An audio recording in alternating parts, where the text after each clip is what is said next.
Assalamualaikum warahmatullahi wabarakatuh. Apa kabar Bunda cantik, sehat dan bahagia selalu dan senantiasa dilimpahkan rezeki yang berlipat ganda. Amin. Nala baru saja sampai di sebuah desa. Tempatnya sangat asri dekat dengan perkebunan.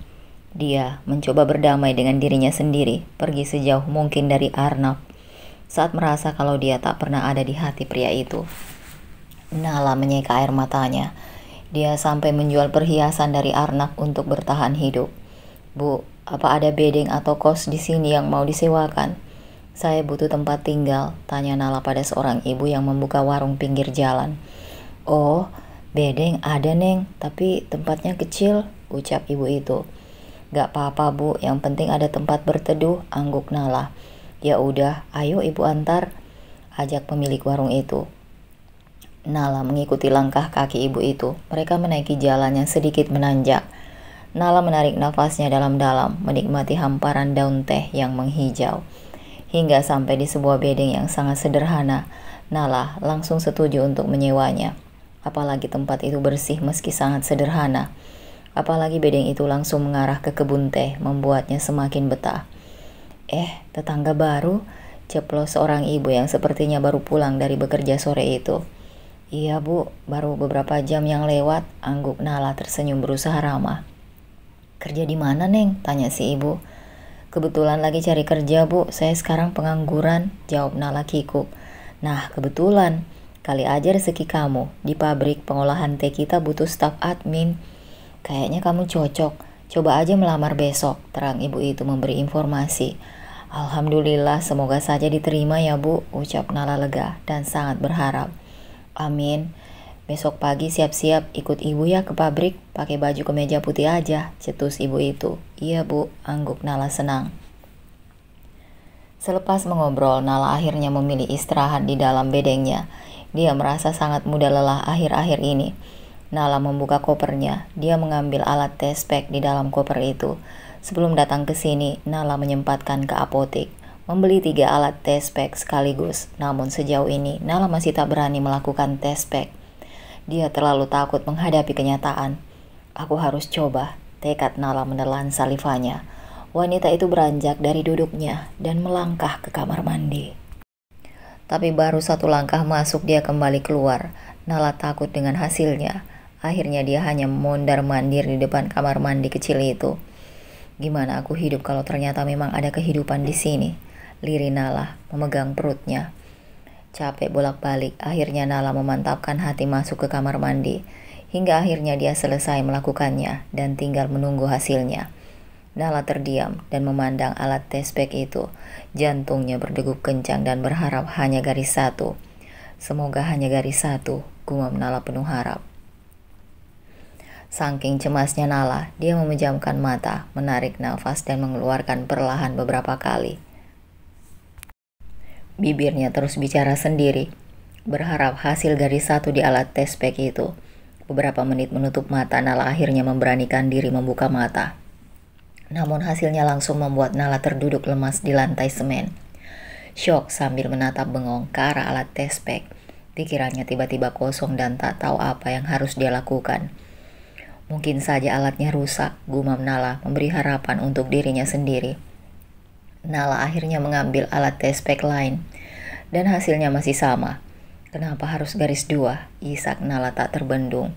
Rumah bedeng sederhana dan sendirian. Hanya terdengar suara isak Nala, seolah dunianya sudah runtuh dan masa depannya menggelap. Aku harus bagaimana?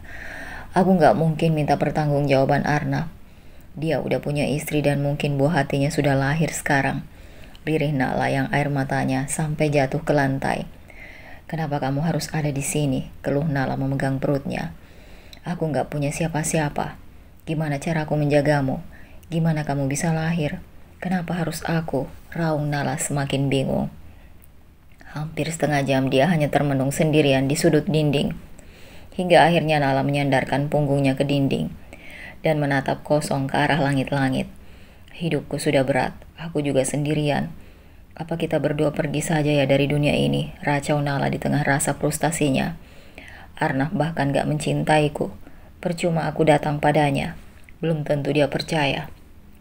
Kenapa aku harus ada? Nala masih meracau sambil menatap perutnya. Nala melirik ke arah ponselnya. Dia kemudian bergeser menggapai ponsel yang sedikit agak jauh dari tempat duduk. Nala kemudian melihat nomor Arnaf yang tersimpan namun sudah dia blokir semenjak pertengkarannya dengan Ella tempo hari. Kau bahkan tak mencariku.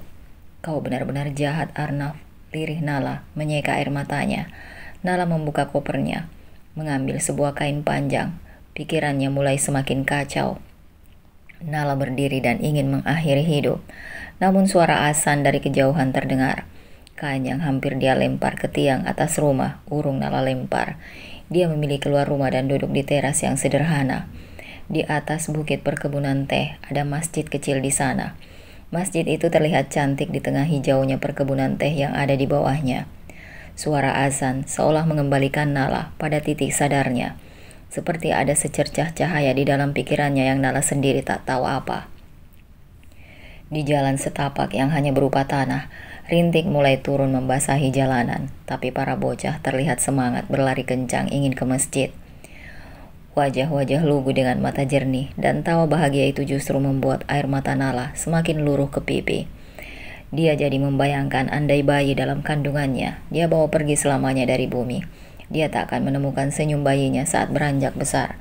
Dia tak akan jadi seorang ibu. Dia tak akan pernah menemukan tawa riang yang memanggilnya ibu. Nala kembali masuk ke dalam rumah. Tubuhnya sampai bergetar menahan rasa sedihnya. Wajahnya sudah basah oleh air mata. Selepas sholat di masjid, terdengar suara ustadz yang sedang ceramah. Nala mendengarkan bacaan ustadz yang fasih hingga masuk ke relung hati Nala. Ustadz membacakan surah Az-Zumar ayat 53. Allah menunjukkan bahasa cintanya dalam ayat ini, bahkan bagi hambanya yang sudah mensolimi dirinya sendiri.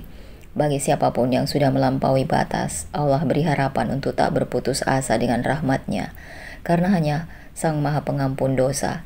Di akhir ceramahnya, Ustadz meminta para hadirin yang hadir untuk istighfar. Nala yang mendengarkan dari rumah ikut membaca istighfar. Surah tadi seolah sudah menyadarkan dirinya bahwa barusan dia hampir saja menambah dosa besar. Dia sudah berputus asa dari rahmat Allah. Allah, lirik Nala terisak, dadanya makin terasa sesak. Namun kini dia merasa Allah dekat, seolah ada kasih sayang yang sedang memeluknya yang berlumur dosa. Hamba yang seperti ini, apa masih diampuni ya Allah? Tanya Nala, di antara isak tangisnya, terbayang oleh setiap dosa yang melampaui batas. Melakukan sesuatu yang seharusnya hanya suami istri yang melakukan, lalu minuman yang membahayakan tubuhnya, lalu melangkahkan kaki ke tempat-tempat maksiat. Astagfirullah, hamba salah ya Allah, lirih Nala. 1 jam kemudian ada suara ketukan di pintu kamar Nala. Cepat-cepat Nala ke kamar mandi mengusap wajahnya dengan air, lalu merapikan rambutnya. Maaf Bu, agak lama saya baru bangun tidur, ucap Nala beralasan membuka pintu rumah. Rupanya tetangganya di bedeng sebelah yang mengetuk pintu. Aduh, maaf ganggu ya Neng. Ibu cuma mau beri ini, oleh-oleh dari tetangga di ujung jalan sana. Mereka baru pulang umroh. Nah, ini oleh-oleh buat Neng juga, ucap ibu itu memberikan tas kain warna putih dengan renda-renda di tengahnya. Untuk saya, Bu. Makasih banyak ya, angguk Nala tersenyum. Allah merangkulnya dengan cinta lewat hamba-hambanya yang lain. Sama-sama Neng, ibu balik dulu ya, sahut tetangganya. Pamit pulang ke rumah sebelah. Nala kembali menutup pintu dan membuka oleh-oleh. Ada air zam-zam, kurma dan makanan lainnya. Juga ada mukena dengan warna putih yang cantik dengan renda-renda. Sajadah kecil yang bisa dibawa untuk pergi-pergi. Nala tersadar hal yang tak dia lakukan selama bertahun-tahun adalah sholat. Padahal dia yang butuh Allah, tapi justru dia sombong pada yang memberinya hidup dan tawa. Nala akhirnya beranjak ke kamar mandi, berwudu lalu sholat dengan mukena barunya. Selepas sholat, Nala sampai menangis. Dia sadar sudah melakukan banyak kesalahan. Nala terus terisak di atas sajadah, minta ampunan dan minta pertolongan. Ibu gak akan jahat lagi. Kita bakal berjuang ya sayang. Maafin ibu tadi yang hampir saja melakukan dosa lagi. Gumam Nala sambil mengelus perutnya. Esoknya Nala bangun dengan perasaan yang lebih baik. Dia sholat subuh meski hari ini sedikit kesiangan. Lalu dia dengan cepat memakai kemeja putih, rok hitam panjang meski dia belum menggunakan hijab. Tapi entah kenapa dia tak nyaman pagi ini ingin memakai baju pendek seperti yang selama ini dia pakai. "Ayo Neng, kita berangkat sekarang," ajak tetangganya. "Iya Bu, sebentar saya gembok pintu dulu," cetus Nala. Nala akhirnya ikut tetangganya menuju pabrik yang ternyata biasa ditempuh dengan berjalan kaki. Setengah jam lebih mereka berjalan dan akhirnya sampai. Nala segera menitipkan berkas ke tetangganya dan menunggu panggilan dari HRD. Pabrik itu terlihat sederhana, namun cukup banyak warga sekitar yang bekerja di sana. Semua orang terlihat ramah padanya, menyapa Nala saat para ibu pemetik daun teh itu berangkat ke perkebunan. "Nala," panggil seorang karyawan yang membuat Nala berhenti memperhatikan sekitar. Dia langsung berdiri dan angkat tangan. "Masuklah untuk interview," ucap karyawan itu. Nala berdoa semoga dia diterima kerja, berharap bisa menyambung hidup dan tak mengandalkan uang hasil penjualan perhiasan yang dibelikan oleh Arnaf.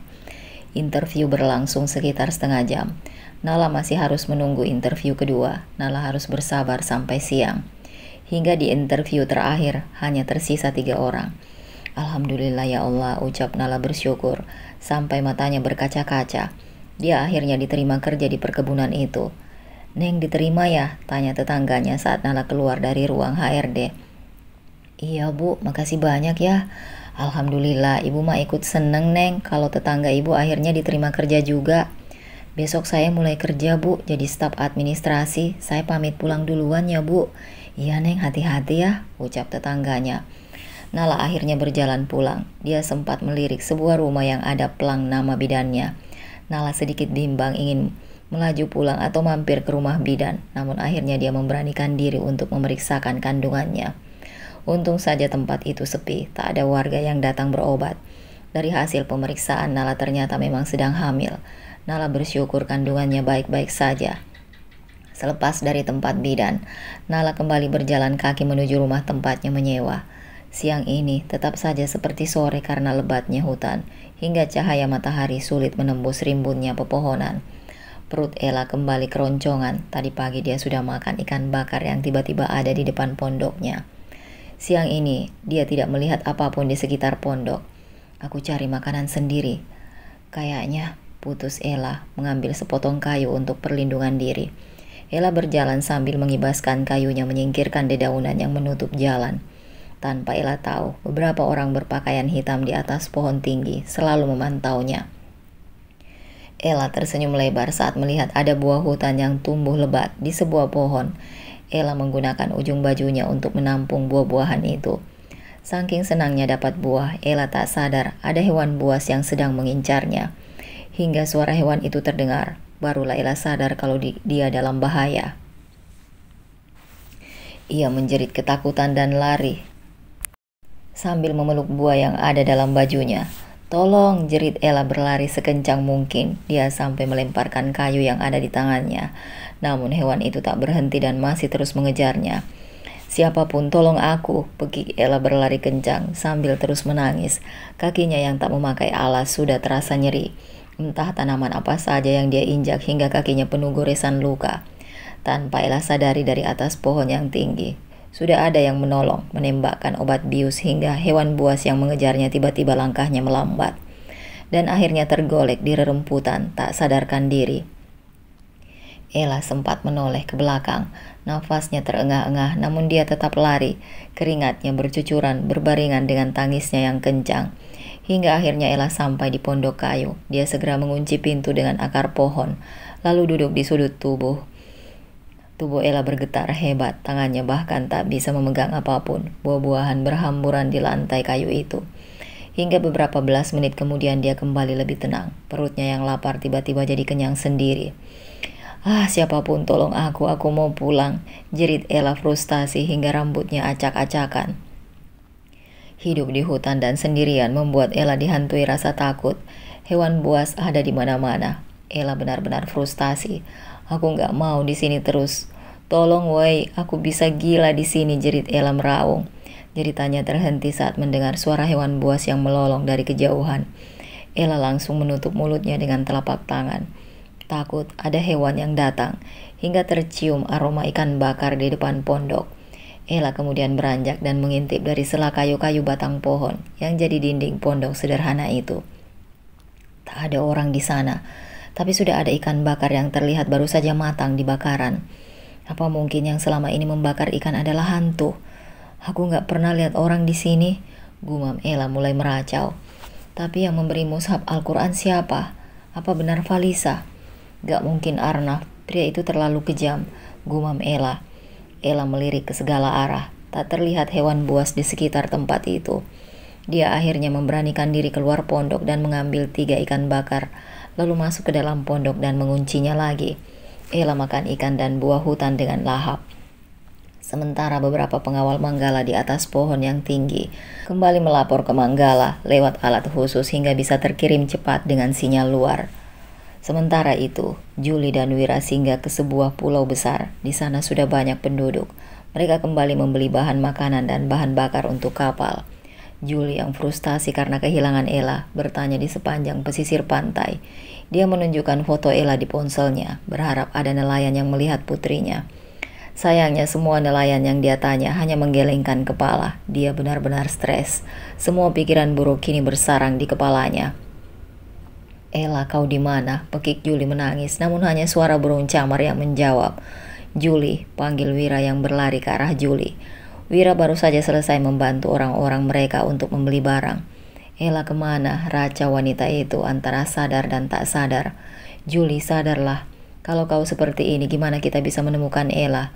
Seru Wira berusaha menyadarkan Juli.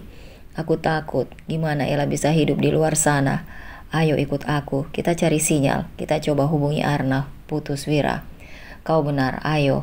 Mereka akhirnya menumpang di rumah salah seorang penduduk. Lalu segera menghubungi Arnaf. Telepon kali ketiga baru diangkat oleh Arnaf. Arnaf, kau sudah mendapatkan kembali hartamu. Sekarang beritahu aku di mana putriku. Aku mohon, ucap Wira akhirnya merendahkan diri saat suara Arnaf terdengar di telepon. Seorang Wira akhirnya putus asa juga. Teruslah memohon Wira.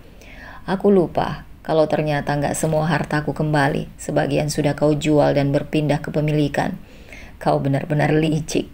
Tawa Arnaf terdengar puas. Hei, itu hanya sebagian kecil. Hartamu masih sangat banyak.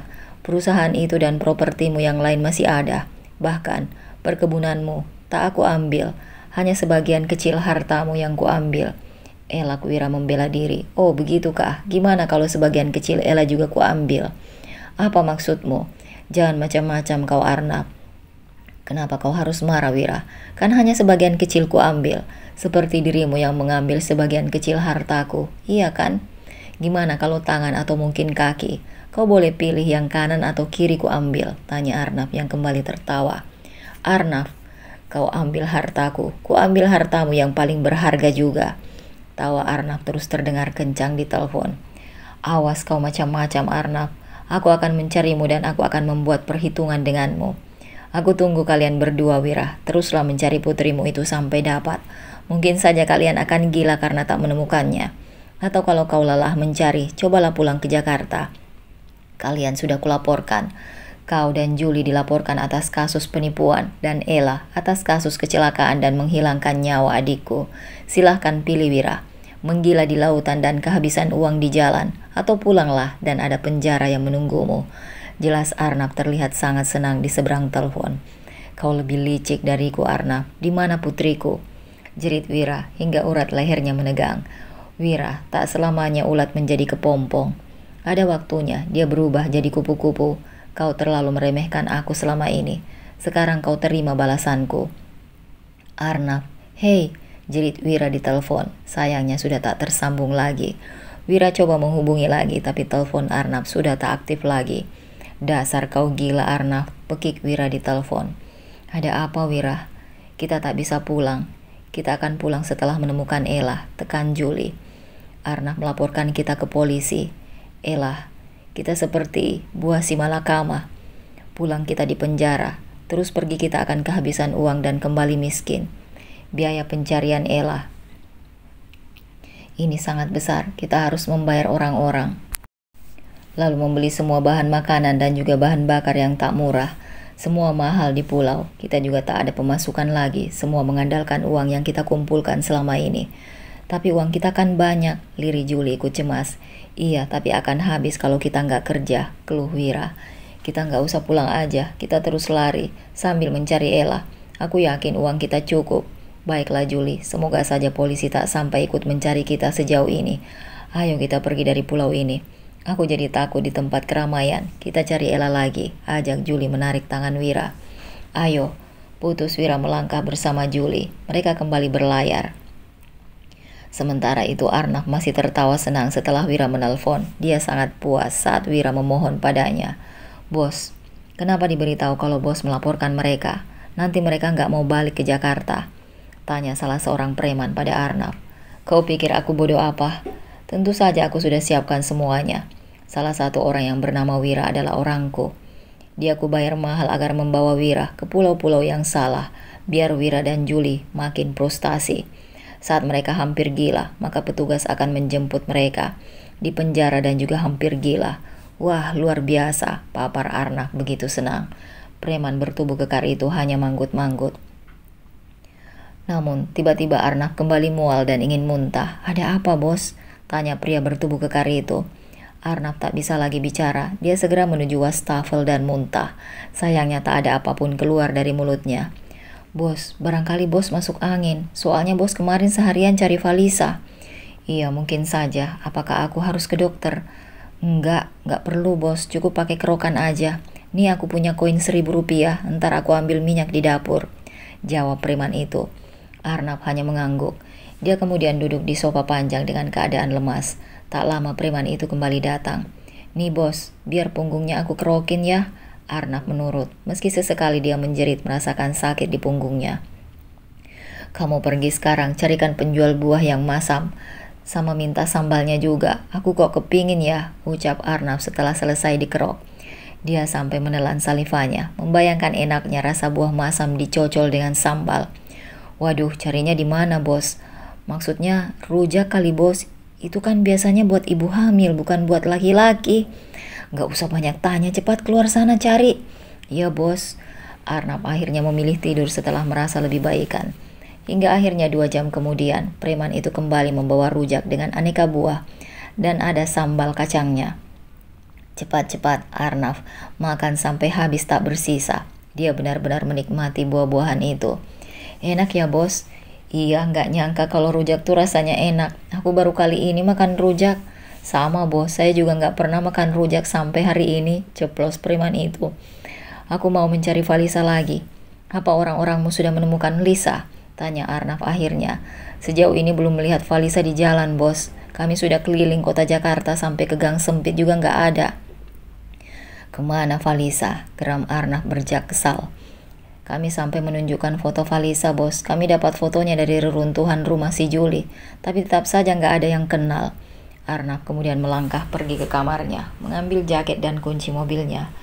Bos mau kemana? Tanya preman itu saat Arnaf memakai jaketnya dan melangkah keluar.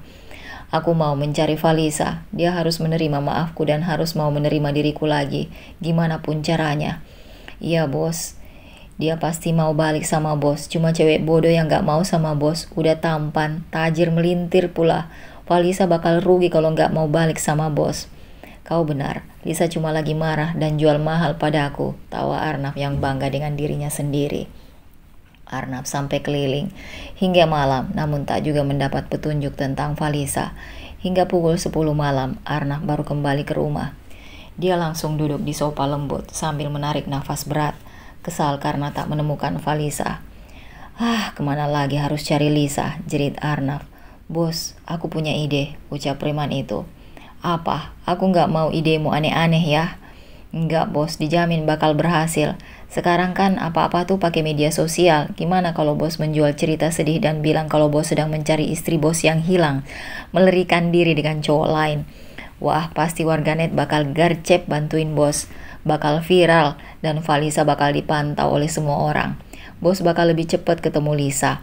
Wah, tumben kau pintar seperti ini. Aku bakal pura-pura jadi suami yang disakiti istrinya. Putus Arnaf segera mengambil ponselnya. Arnaf mulai menyebarkan berita kalau dia mencari istrinya yang hilang di bawah seseorang. Dalam semalam berita tersebar cepat. Puluhan ribu orang ikut menyebarkan berita tentang Arnaf yang mencari Valisa. Hingga pagi harinya di mansion Leonardo, ponsel Manggala berbunyi. Haura mengirim pesan padanya. Manggala terperanjat kaget saat membaca pesan Haura. Pria itu lari tunggang langgang keluar dari mansion menuju mobil. dan hendak ke mansion Albiru yang ada di seberang jalan. "Pagi Galah," sapa Valisa tersenyum ramah saat sedang menyiram bunga di halaman. "Pagi gadis pulau, kerja yang bener jangan main HP," canda Manggala. "Gak sempat aku buka HP," seru Valisa. "Baguslah, aku pergi dulu ya." Mobilnya dengan cepat sampai di mansion Albiru. "Mbak, gimana?" tanya Manggala. "Aku sudah memeriksa sumber berita. Aku juga melacak titik lokasi akun yang mengupload berita ini pertama kali. Ternyata sumbernya dari Arnav langsung. Sepertinya dia kehabisan akal hingga menggunakan media sosial untuk mencari simpati dan mencari Valisa." "Gawat, Valisa kan kuliah nanti 2 jam lagi," keluh Manggala. "Aku sudah menghilangkan sumber beritanya. Aku juga buat akun milik Arnav, tak bisa dibuka lagi oleh pria itu. Tapi masalahnya berita ini sudah terlanjur viral. Banyak akun yang menyebarkan berita. Sudah tak terkendali lagi Galah. Kalaupun aku hapus, butuh waktu. Selama itu, pasti banyak yang masih menyebarkan berita," ucap Haura. "Aku akan minta Lisa, tak usah kuliah dulu hari ini. Aku juga akan minta kepala IT perusahaan Albiru untuk membantu. Tunggulah, aku telepon dulu." Manggala hanya mengangguk. Dia menunggu Haura menghubungi para karyawannya, sementara Manggala berpikir cara melindungi Valisa. Warganet yang tak tahu apa-apa banyak yang menyalahkan Valisa sebagai istri yang tak tahu diuntung. Banyak yang berkomentar di akun-akun gosip, wajah Valisa jadi tersebar. Manggala hanya bisa menghela nafas, tak menyangka sama sekali akan jadi seperti ini. "Galah, tenanglah. Akun-akun besar yang menyebarkan ini akan jadi target IT Albiru di 30 menit ke depan." "Syukurlah Mbak, aku hanya kasihan dengan gadis pulau." "Baiklah, ngomong-ngomong soal gadis pulau, aku masih melacak bukti-bukti kalau Julie melakukan kekerasan pada Valisa. Hasilnya Valisa sering tinggal di luar rumah kalau gajinya telat masuk. Nah, aku sampai heran ada orang sekejam Julie padahal kan itu putri saudaranya sendiri. Akhirnya aku cari tahu tentang orang tua Valisa," papar Haura. "Orang tua Lisa udah meninggal," cetus Manggala. "Iya benar, tapi yang jadi pertanyaan adalah ketidakcocokan wajah Lisa dan keluarganya. Aku menggunakan aplikasi tertentu dan hasilnya kemiripan mereka hanya 10%. Seharusnya di atas 80%. Manggala kali ini sedikit terkejut, pikirannya berkelana sedikit jauh. Nah, karena hasil pencocokan wajah sangat rendah presentasinya. Aku kembali melacak data Valisa dan kedua orang tuanya. Hasilnya, golongan darah mereka berbeda." "Apa? Tapi Lisa bilang orang tuanya sangat baik. Andai dia cuma diangkat jadi putri mereka. Kenapa Valisa sampai tak tahu?" "Mungkin Valisa memang gak tahu. Aku sampai bertanya pada Valisa tempat dia dilahirkan. Juga janggal, bulan dan tahun lahirnya. Hasilnya, aku menemukan sebuah rumah sakit yang lumayan besar tempat Valisa dilahirkan. Hari kelahiran Valisa berbarengan dengan kelahiran 3 bayi lainnya. Tapi berdasarkan data di rumah sakit, salah satu bayi yang lahir di rumah sakit itu meninggal. Coba lihat ini," ucap Haura, menunjukkan data yang dia dapat di layar laptop. Manggala membaca data rahasia yang berhasil Haura dapatkan. Dia masih belum yakin tapi pikirannya mulai menebak-nebak. "Ini baru dugaanku Galah. Julie sampai setega itu pada Lisa. Padahal keponakan sendiri. Coba pikir, selain karena Julie stres, hidup kekurangan harta, apalagi kemungkinan lainnya sampai dia setega itu pada Lisa. Apa mungkin Julie menyimpan dendam atau rahasia tentang masa lalu orang tua Lisa, dan Lisa hanya jadi pelampiasan Julie saja," gumam Manggala. "Aku akan melacak lebih dalam Galah. Ini alamat 2 orang tua yang melahirkan bayi berbarengan dengan Valisa. Coba kamu datang langsung dan cari tahu. Aku dapat data ini dari rumah sakit. Semoga alamatnya belum pindah, karena ini sudah sangat lama," usul Haura. "Aku akan cari tahu, makasih Mbak." Manggala keluar dari mansion Albiru, kembali ke mansion Leonardo. Dia ingin memperingatkan Valisa untuk tak pergi kuliah hari ini. Di mansion Leonardo, Joey berlari-lari ke arah Valisa. "Lisa, gawat, nih Arnav buat berita viral. Dia mencarimu, tapi banyak berita yang hilang tiba-tiba. Untung aja udah aku screenshot beritanya sebelum hilang lagi." Valisa segera membaca berita di ponsel Joey. Gadis itu tiba-tiba terkejut, tak menyangka Arnav setega itu. "Apa sih maunya dia? Dia pikir aku bakal kembali setelah disakiti berkali-kali," sungut Valisa menarik nafas dalam-dalam. "Wah, gadis pulau cerdas juga. Buang dia ke laut Lisa. Cukup cewek di sinetron ikan pari yang nangis-nangis disakiti. Kamu jangan ya dek ya," kekeh Manggala yang baru datang. Valisa sampai melirik sebal pada Manggala yang masih tertawa, seolah apa yang terjadi adalah hal yang enteng bagi Manggala. "Galah, nyebelin banget sih. Kau ini menari-nari di atas penderitaanku," protes Valisa melipat tangan di depan dada. "Wah, itu tarian jenis apa? Aku baru mendengarnya," kekeh Manggala berkelit. Jui yang sedari tadi ikut tegang membaca berita di media sosial, akhirnya ikut tersenyum. "Serius, aku lagi sedih nih," cebik Valisa. Membayangkan namanya rusak di luar sana, membuat Valisa cemas. Bagaimana dia berhadapan dengan orang-orang saat berada di luar? Bagaimana dia menjawab pertanyaan temannya di kampus? "Kau sedih? Mana air matanya? Kenapa aku tak melihat?" "Emang orang sedih harus ada air mata?" omel Valisa. "Ya harus dong, biar kita tuh punya tontonan gratis. Ngomong-ngomong, mau nangis berapa hari berapa malam? Kalau lama, aku mau beli pelampung dulu, soalnya takut banjir," kekeh Manggala. "Galah, gak jadi sedih. Aku juga gak jadi nangis," sungut Valisa. "Yah, kenapa gak jadi? Apa kamu lupa nangis itu ada tangga nada berapa?" tanya Manggala iseng dengan wajah tanpa dosa. Valisa kembali menatap sebal pada Manggala. Tapi mau sesebal apapun, akhirnya dia tersenyum juga saat melihat wajah Manggala yang menampilkan gaya wajah lucu. "Aku mau balas dendam aja, biar malunya balik ke Arnaf. Dia menyebarkan fotoku di sosial media.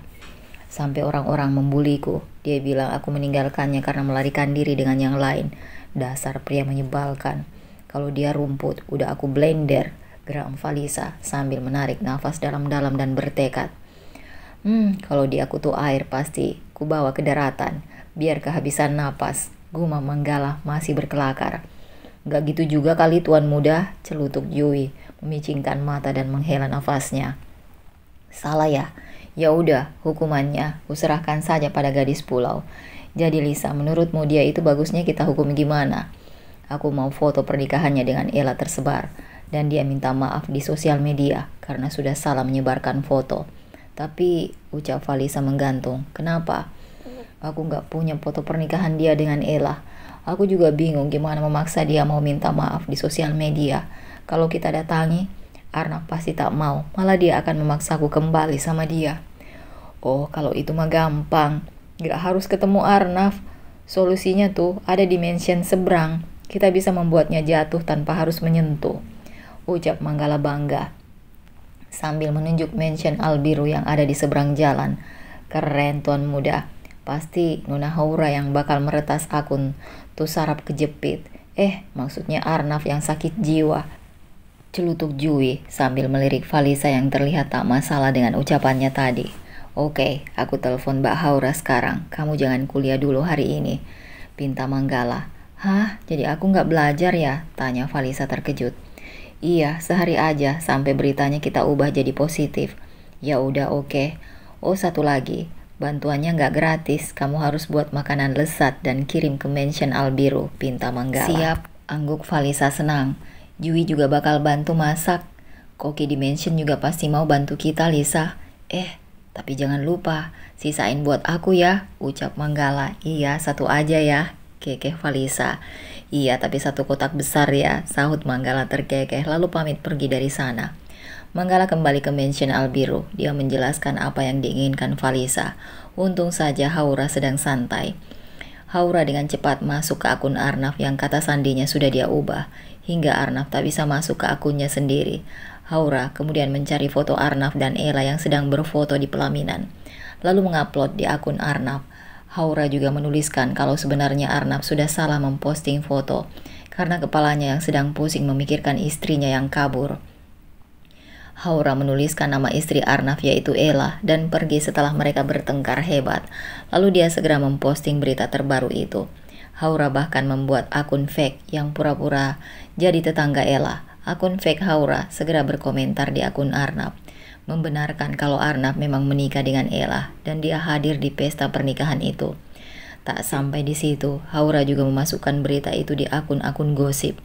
Dalam beberapa jam, berita itu semakin banyak dibagikan orang-orang. Tuh lihat galah, orang mulai mencari siapa Arnaf dan siapa Ella. Tahu sendiri warganet gimana, mereka mah kalau udah penasaran udah kayak detektif aja. Semua dikuliti sampai ke akar-akarnya. kekeh Haura. Lega, pekerjaannya sudah selesai. Makasih banyak ya Mbak, entar gadis pulau bawain makanan lezat ke sini, cetus Manggala yang melihat ponselnya. Benar saja, banyak sekali yang membagikan dan berkomentar. Kali ini orang-orang menyalahkan Arnab dan merasa kasihan pada Falisa yang sudah difitnah. Orang-orang juga mulai mempertanyakan kredibilitas Arnab sebagai pemimpin perusahaan. Karena memimpin rumah tangga pun, dia oleng, istrinya sampai pergi dari rumah. Makasih ya, tahu banget kalau di sini sukanya makan, kekeh Haura. Ya, kalau dibayar duit kan percuma, Albi rumah lagi tidur aja, duit yang kerja buat mereka. Emang beda kalau sama orang terlanjur jadi konglomerat, kekeh Manggala. Ah, keluarga Leonardo sama aja, tuh buyutmu banyak menyimpan harta karun di luar negeri, kekeh Haura. Mbak, aku mau pergi menyelidiki 2 alamat rumah bayi yang lahir bareng Falisa, pamit Manggala. Ya udah, hati-hati ya, angguk Haura. Manggala akhirnya bersiap pergi. Kali ini dia memilih mobil warna merah kesukaannya. Galah, mau kemana? Tanya Rahandika yang melihat sepupunya itu hendak pergi. Ada yang mau aku selidiki, jawab Manggala. Wah, kalau yang seru-seru jangan tinggalin aku dong. Tunggu, aku ikut, seru Rahandika. Berlari ke arah mobil lalu memakai kaca hitamnya. Mobil melintasi taman. Terlihat ada Falisa dan Jui yang sedang bekerja. Manggala segera menekan klakson mobil hingga kedua gadis itu menoleh ke arah mereka. Hai manis, mau ikut? Tanya Rahandika menurunkan kacamata hitamnya. Enggak, kompak Jui dan Falisa. Serius nih, kita mau jalan-jalan, ntar dibeliin tempe sama tahu. Kekeh Rahandika masih iseng. Jui dan Falisa saling tatap dan hanya bisa tersenyum. Manggala hanya bisa menggelengkan kepala lalu melajukan mobilnya. Emang dasar Tuan Dika, ngapain ngajak kita jalan-jalan cuma buat beli tempe doang? Emang bikin greget tuh 2 orang, emang kita gula apa? Dipanggil manis melulu, sungut Falisa. Sambil membersihkan rumput liar. Ya nggak cuma kita Lisa, semut nempel di baju aja dipanggil manis sama Tuan Dika. Pokoknya jangan baper sama mereka berdua. Kalau mereka ngomong tuh pakai gula 1 pabrik. Iya, tenang aja, tapi aku masih penasaran sama berita dari Arnab. Aku pasti malu banget kuliah besok, tapi kalau nggak kuliah kan sayang. Ntar aku nggak dapat ilmu, keluh Falisa. Saking kesalnya Falisa sampai mencabut rumput dengan penuh emosi. Seolah rumput itu adalah Arnab yang perlu dicabut sampai akarnya. Ya Lisa, kan ada mesin, capek kalau manual cabut rumputnya. Biarin, aku lagi kesel. Ya udah nih, aku coba lihat dulu di ponsel, kali aja beritanya udah hilang dan nama kamu udah dibersihkan sama Nona Haura. Ucap Jui menoleh ke kiri dan ke kanan, takut ada kepala pelayan yang melihat mereka main ponsel saat bekerja. Falisa yang penasaran melirik ke ponsel Jui. Jui menjerit kesenangan saat melihat tak ada foto Falisa, tapi berganti foto pernikahan Arnab dan Ella. Lisa, benarkan kataku? Nih lihat, nama baikmu lagi dipulihkan. Seru Jui tersenyum. Alhamdulillah ya Allah. Kedua gadis itu sampai berpelukan, saking terharunya. Besok aku bisa kuliah dan bisa punya alasan kalau sampai ada yang nanya Jui. Isak Falisa sangat lega. Iya, aku juga bakal bantu jawab kalau ada yang belum tahu dan lihat berita terkini.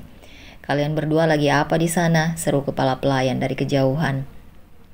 Falisa dan Jui langsung terkejut hingga mata mereka melebar dan saling tatap. Lisa, Jui, kalian lagi kerja? Kenapa sampai berpelukan dan menangis? Tanya kepala pelayan. Maaf Paman Kepala, kami cuma senang soalnya nilai ujian harian kami A di kampus. Oh, Paman ikut senang kalau gitu. Kalian harus semangat belajar ya. Setidaknya ada sarjana di antara pelayan tua di pavilion kita. Manfaatkan fasilitas dari Tuan Besar dengan baik. Kalian kuliah gratis jadi balas dengan prestasi. Siap Paman. Ya udah balik kerja. Kalian kalau ada hafalan boleh kerja sambil menghafal.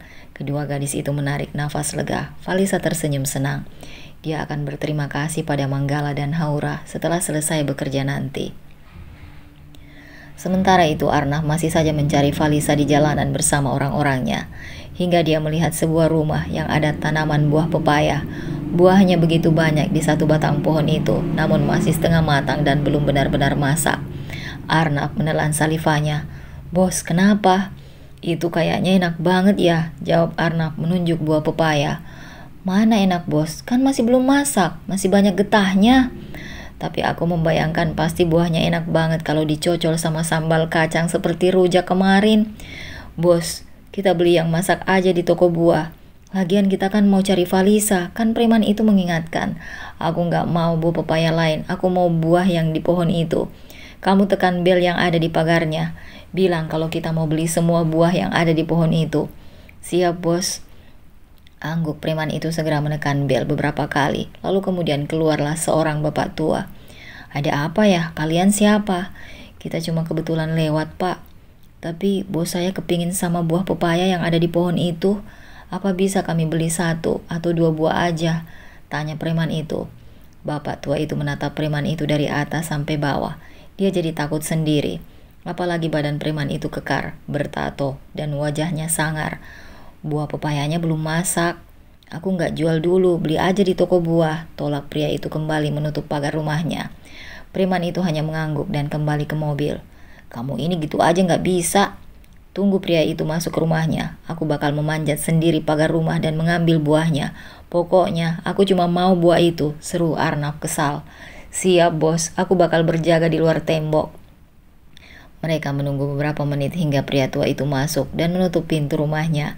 Arnab kemudian melihat jalan kiri dan kanan yang sepi, lalu dia segera keluar mobil dan diam-diam memanjat pagar besi yang tak terlalu tinggi.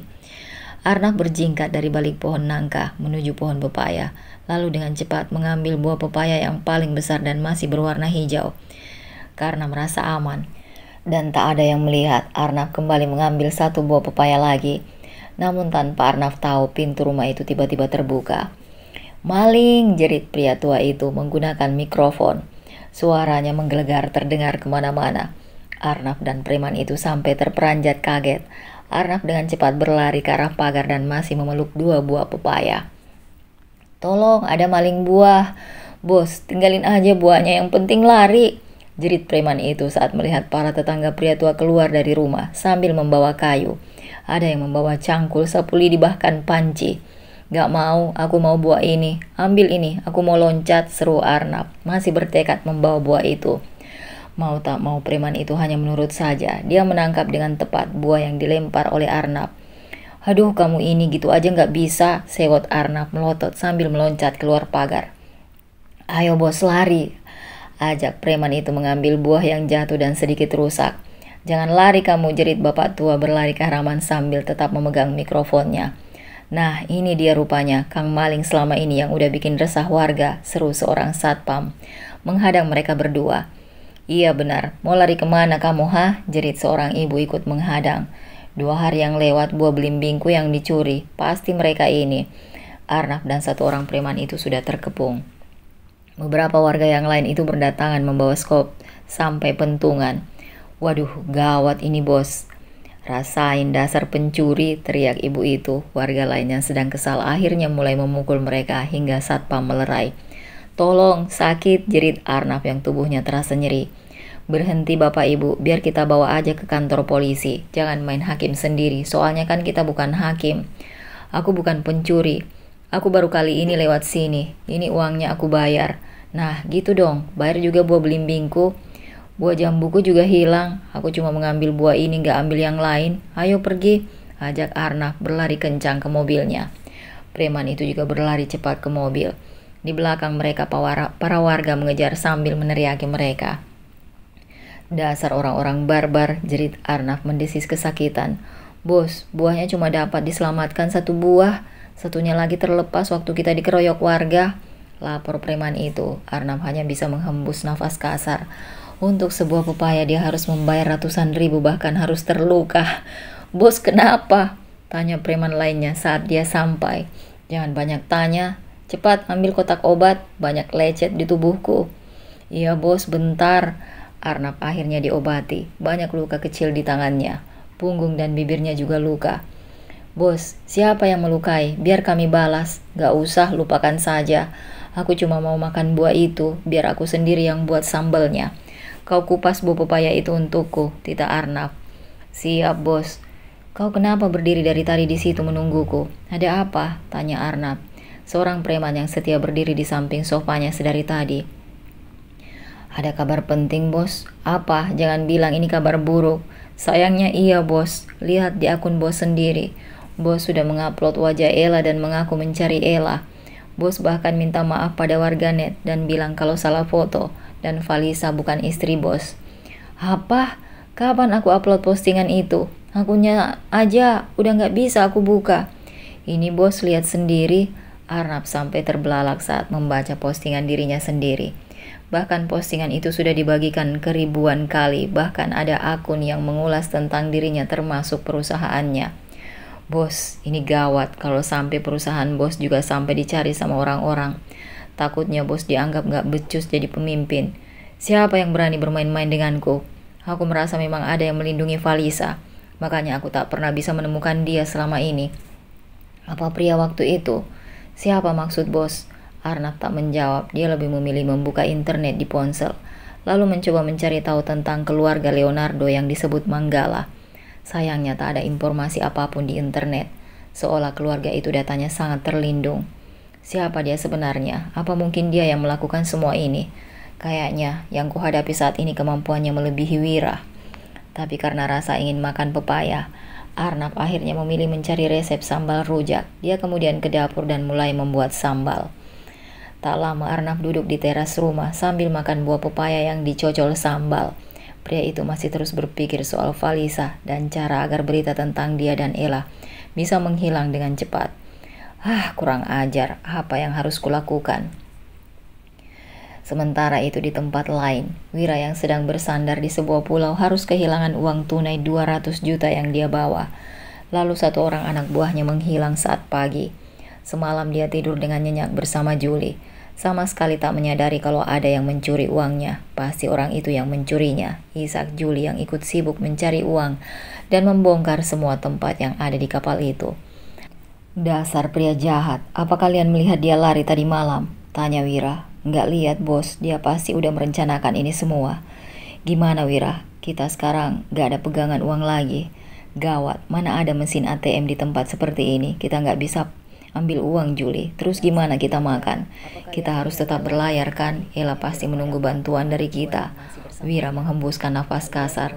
Setiap hari ada saja masalah yang mereka hadapi. Julie, gimana kalau jual perhiasanmu dulu? Nanti kita beli lagi. Cuma ini jalan yang terpikir olehku. Julie langsung terkesiap. Ada rasa tak rela melepaskan perhiasan yang selama ini dia impikan seumur hidup. Apa nggak ada jalan lain? Kita bisa berhenti untuk sementara mencari Ella. Kita harus memutar kapal dan pergi ke pulau besar dan mencari mesin ATM. Tapi aku takut ada polisi yang sedang mencari kita. Hah, polisi? Aku nggak mau masuk penjara, Wira. Aku mau bebas. Aku mau hidup enak. Ishak Julie. Kalau begitu, ayo kita jual saja dulu perhiasan itu. Kita cari orang kaya yang mau membelinya. Jual yang ini saja ya, ucap Julie pasrah. Kurang Julie, kan kita akan berlayar jauh. Lepaskan juga gelang dan kalungmu. Kau masih memakai anting dan 2 cincin kan? Pinta Wira. Ayo, ikut aku menjual perhiasan ini, titah Wira. Siap bos. Kini hanya tinggal Julie yang berada di kapal. Sementara yang lain ikut turun ke pulau. Sayangnya tak ada yang mau membeli perhiasan mahal itu. Terpaksa Wira harus kembali ke kapal bersama orang-orangnya. Julie, kita harus kembali ke pulau besar. Kita nggak bisa melanjutkan perjalanan dengan bahan bakar yang tersisa. Kita harus mengambil uang dan baru bisa berlayar lagi. Tapi gimana kalau kita tertangkap? Semoga saja tidak Julie. Sudah 3 pulau kita datangi. Tak ada yang mau membeli perhiasan mahal ini. Mereka akhirnya memutar arah kembali ke pulau besar yang ada mesin ATM. Julie dan Wira hanya berharap tak ada masalah nanti saat mereka sudah berada di pulau besar. Sementara itu Manggala dan Rahandika menempuh perjalanan 2 jam lebih hingga sampai di sebuah rumah berdasarkan alamat yang dia dapat. Ini rumahnya Galah? Sepertinya iya, coba aku tanya dulu dengan orang sana. Putus Manggala keluar dari mobil dan bertanya pada orang yang sedang lewat. Oh benar pak, itu rumahnya. Apa mereka masih tinggal di sana? Masih pak, mereka udah tinggal di sana selama puluhan tahun. Ketuk aja pintunya, pemiliknya udah pensiun dan setiap hari ada di rumah. Kalau gitu makasih ya pak. Angguk Manggala lega. Manggala dan Rahandika langsung melangkah ke pintu rumah yang tak ada pagar itu. Rumah itu tampak tua dengan model bangunan lama, tapi pemiliknya rajin mengecat dinding rumah hingga terlihat tetap bersih. Assalamualaikum. Tak lama seorang wanita tua membukakan pintu dan menanyakan maksud kedatangan kedua pemuda bertubuh atletis itu. Kami dari petugas rumah sakit. Kalau sehat pulang aja bu, cetus Manggala menyebut nama rumah sakit tempat wanita itu pernah melahirkan bayinya. Oh, itu rumah sakit tempat buah hatiku yang pertama lahir. Silahkan masuk. Terima kasih Nyonya. Begini Nyonya, ada data yang menghilang dari rumah sakit kami. Karena ada banjir besar di sana beberapa tahun lalu. Jadi kami ingin menanyakan beberapa hal. Apa boleh? Tentu saja, angguk wanita itu terlihat percaya dan tak curiga. Manggala kemudian menanyakan golongan darah buah hati wanita itu. Lalu Rahandika juga bertanya foto yang ada di dinding. Mereka bisa melihat kalau bayi yang lahir waktu dulu sangat mirip dengan orang tuanya seperti di foto. Nyonya, kalau foto-foto ini apa ada yang Nyonya kenal? Tanya Manggala lagi. Wanita itu menatap semua foto yang ada di meja. Foto orang tua Valisa, foto Juli dan Wibowo. Agak lama wanita itu coba mengingat, tapi akhirnya dia mengambil foto ibunya Valisa. Rasanya wanita ini pernah aku lihat. Kalau nggak salah dia berbarengan denganku saat melahirkan. Waktu itu dia datang, sudah sangat kesakitan. Aku dengar ada masalah dengan kandungannya saat datang ke rumah sakit. Oh ya, bukankah rumah sakit kalian sekarang sudah semakin maju? Dulu rumah sakit itu masih kecil, belum sebesar sekarang. Iya Nyonya, rumah sakit udah semakin besar. Oh ya, jadi ada masalah berat dengan kandungan ibu foto ini? Begitu Nyonya, tanya Manggala penasaran. Iya, setahuku kelahirannya agak lama. Dia berada tepat di ranjang pasien sebelahku. Tapi karena ada tirai yang menutupi, aku hanya bisa mendengar suaranya yang kesakitan. Apa bayinya selamat? Iya, setahuku bayi itu lahir selamat meski ada masalah. Justru yang gagal diselamatkan adalah bayi yang ada di ruang sebelah kami, ruang VVIP, cerita wanita itu. Manggala dan Rahandika saling tatap. Mereka kemudian pamit dan meninggalkan nomor ponsel, meminta pemilik rumah itu menghubungi mereka andai mengingat informasi terbaru. Kita langsung ke alamat satunya, tanya Rahandika. Iya, kita harus cari tahu apa yang sebenarnya terjadi. Tapi bukankah bayi yang satunya udah nggak ada? Aku hanya penasaran, mungkin saja kita menemukan petunjuk baru. Karena terlalu aneh, Valisa berbeda dengan keluarganya. Perjalanan tak terlalu jauh, tak sampai 1 jam mereka sampai di rumah berikutnya.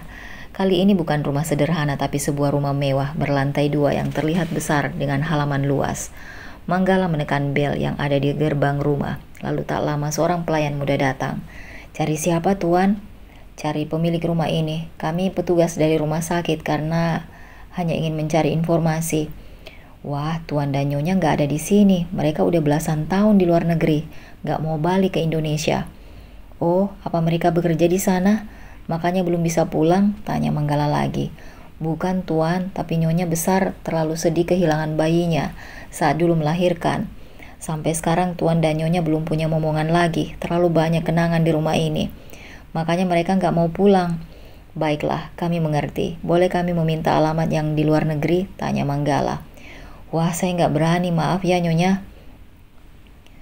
Kita nggak niat jahat kok. Kita cuma mau cari informasi penting. Pakai banget. Oh ya, ini sekedar buat beli bakso di depan. Bujuk Rahandika, mulai mengedipkan mata dan menyerahkan beberapa lembar uang merah. Wanita muda itu sampai gelagapan berhadapan dengan Rahandika yang pesonanya memang sulit diabaikan. Pelayan itu makin gelagapan saat melihat Rahandika yang memuji rambutnya. Wanita itu sampai menyelipkan rambut di belakang telinga dan pipinya bersemu merah. Pasti kau sangat rajin merawat rambutmu, Nona manis. Ambillah uang ini, biar bisa makin cantik rambutmu, puji Rahandika. Masih menatap wanita itu sambil menopangkan tangannya di dagu. Manggala hanya menahan tawa dengan kelakuan sepupunya itu. Baiklah, aku terima uangnya ya Tuan. Gitu dong Nona manis, jadi kami boleh tahu alamatnya? Tanya Rahandika lagi sambil mengedipkan matanya sekali lagi. Wanita itu segera menuliskan sebuah alamat di secari kertas. Sampai jumpa Nona manis, jangan lupa sisir rambut kalau sudah keramas, seru Rahandika saat mobil mereka mulai melaju pergi.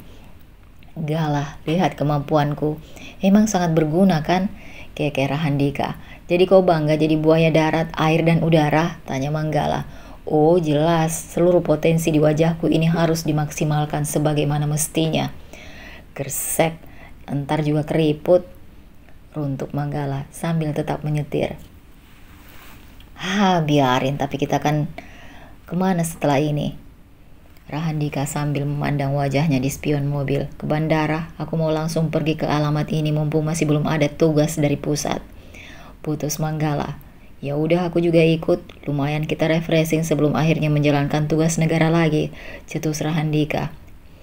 Membayangkan pasukan khusus seperti mereka selalu punya tugas yang lebih berat dari prajurit biasa, tapi Rahandika tetap mencintai pekerjaannya. Perjalanan cukup jauh hingga akhirnya mereka sampai di bandara. Pesawat pribadi keluarga mereka sudah hampir siap. Manggala dan Rahandika menunggu lebih dulu. Rahandika menyempatkan menelpon Valisa dan Jui. Assalamualaikum, sapa Rahandika di video call. Dia melambaikan tangan pada keduanya yang sedang beristirahat di pavilion. Waalaikumsalam. Coba lihat, ada Gala juga di sini. Tebak, kita mau kemana? Kemana ya? Kok kayak di bandara? Betul. Tuan Muda Dika, ngapain di bandara? Mau pergi kemana? Cie, kepo ya. Kita mau ke luar negeri. Kita mau cari singkong rebus sama tela-tela. Jui dan Valisa saling pandang kemudian tertawa. Ngapain jauh-jauh ke luar negeri kalau cuma cari singkong rebus? Kali aja rasanya beda. Kalian mau minta oleh-oleh apa? Apa aja Tuan Muda, pokoknya yang enak. Gak minta oleh-oleh tapi balik aja dengan selamat, ucap Valisa tersenyum. Oh, aku terharu. Lisa, nanti aku beri hadiah khusus untukmu. Kami pergi dulu ya, bye. Valisa dan Jui tak sempat bicara lagi. Rahandika langsung mematikan panggilan telepon. Kedua pemuda tampan itu akhirnya juga ke luar negeri. Perjalanan panjang dimulai hanya demi rasa sebuah penasaran. Mereka tiba di sebuah negara saat esok paginya, bahkan sholat subuh pun mereka lakukan di pesawat terbang. Keluar dari bandara negara itu, mereka berdua langsung menuju sebuah hotel. Setelah sarapan pagi di hotel, mereka segera pergi ke alamat sesuai dengan petunjuk di secari kertas. Apa ini alamatnya? Benar Tuan Muda, dari alamat di kertas rumah ini yang kalian cari. Manggala dan Rahandika menatap dari kaca jendela mobil. Sebuah rumah besar bergaya Eropa dengan halaman luas. Rumah itu tampak sepi meski ada seorang tukang kebun sedang bekerja di taman rumah itu. Kayaknya benar ini Gala, sama tuh namanya, jalannya tadi. Nih jalan, sepandai-pandai banglo terbang, pasti akan jadi kecap juga. Gak salah lagi, cetus Rahandika. Ya udah, ayo keluar. Semoga orangnya ada di dalam rumah. Oke, siapa takut? Ceplos Rahandika asal. Mereka kemudian menekan bel dan seorang penjaga segera menemui mereka.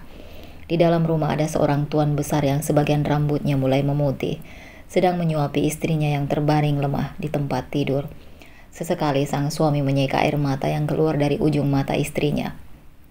Wanita itu hanya memandang kosong ke arah jendela, seolah harapan hidupnya sudah sirna, hingga suara ketukan di pintu membuat tuan muda besar itu menghentikan tangannya yang hendak menyuapi makanan ke mulut istrinya. Ada apa? Ada tamu dari Indonesia, Tuan Arkatama, jawab penjaga itu masih berdiri di depan pintu kamar.